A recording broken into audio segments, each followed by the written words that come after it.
Voltamos com o Jogo do Poder, recebendo a escritora e professora Érica Takimoto, contando com participação do jornalista Caio Barbosa. A Érica já lançou 5 livros.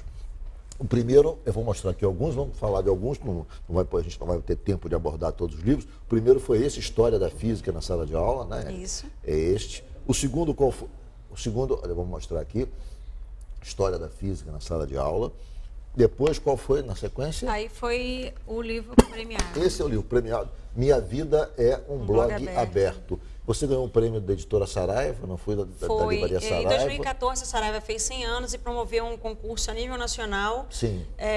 Nas categorias infantil, juvenil, que é crônicas, que se enquadra esse livro. Sim. E na categoria adulto, que é romance. Eu já tinha o meu blog, Minha Vida é um Blog Aberto. Essa é uma coletânea dos seus artigos e crônicas do Facebook, é isso? Até 2014 eu já tinha mais de 200 crônicas publicadas, aí eu selecionei 30 e mandei para esse concurso.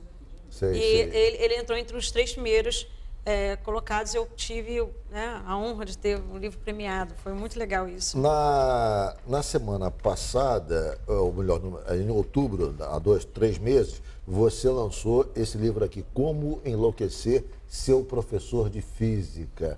Eu queria que você falasse um pouco sobre esse livro, porque é um pouco a sua experiência, né? Sim. Como enlouquecer seu professor de física. Isso aí eu podia ajudar nesse livro aí, que eu enlouqueci os livros. Por que como enlouquecer seu professor de física? A física é uma matéria de difícil compreensão e você enfim, ficava enlouquecida com a abordagem dos alunos, é isso?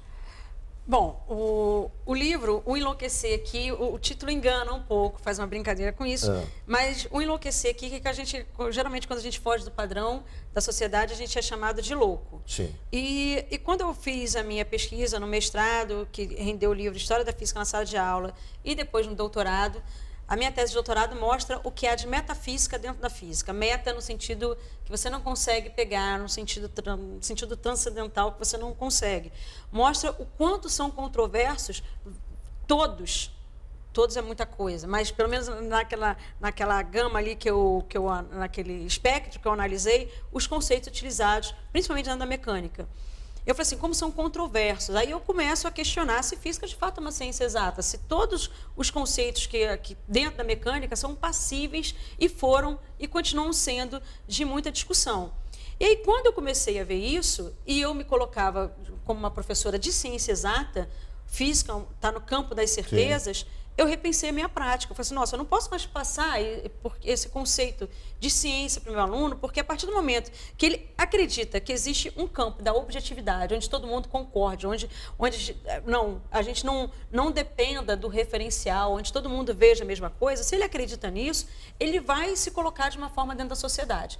Por exemplo, se eu falo para você que alguma coisa é cientificamente comprovado, aí você fala assim, quem sou eu para questionar, né? A ciência, existe a ciência exata, existe um campo do conhecimento que eu não posso questionar, porque está dentro do campo das exatas, então você abaixa a cabeça se um médico falar que você tem que tomar determinado remédio, porque é cientificamente comprovado que faz bem para você, você não vai questionar isso. Que acaba sendo um perigo para a sociedade. Né? Exatamente. E aí eu comecei a ver que, como tudo é política, que eu estava sendo marionete de um sistema. Que o nosso sistema tradicional de ensino está aí, eu estava sendo marionete do sistema e estava ajudando a formar um tipo de cidadão que pode se tornar exatamente um perigo para ele mesmo, dependendo de como ele veja a ciência.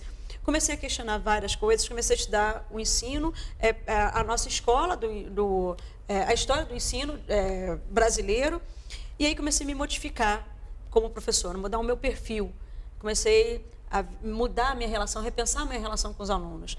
E aí entra o como enlouquecer professor de física, porque eu fui chamada de louca, e até hoje, né, em alguns momentos, às vezes pelos próprios alunos, né, e por alguns colegas de profissão, porque eu estou fugindo muito do padrão e tenho coragem de fazer coisas assim que eu considero que sejam necessárias hoje. A gente ousar um pouco, modificar um pouco metodologias, por exemplo, em sala de aula. Eu vou ter que fazer um intervalo, mas no próximo bloco quero falar sobre esse livro, Beleza Suburbana. A Érica, na verdade, mora em Madureira e se orgulha disso, obviamente, sim, porque ela é uma geração de pessoas talentosas e que estão mostrando que o talento e a competência também existe no subúrbio. Vamos ao próximo rápido intervalo e voltamos em 1 minuto.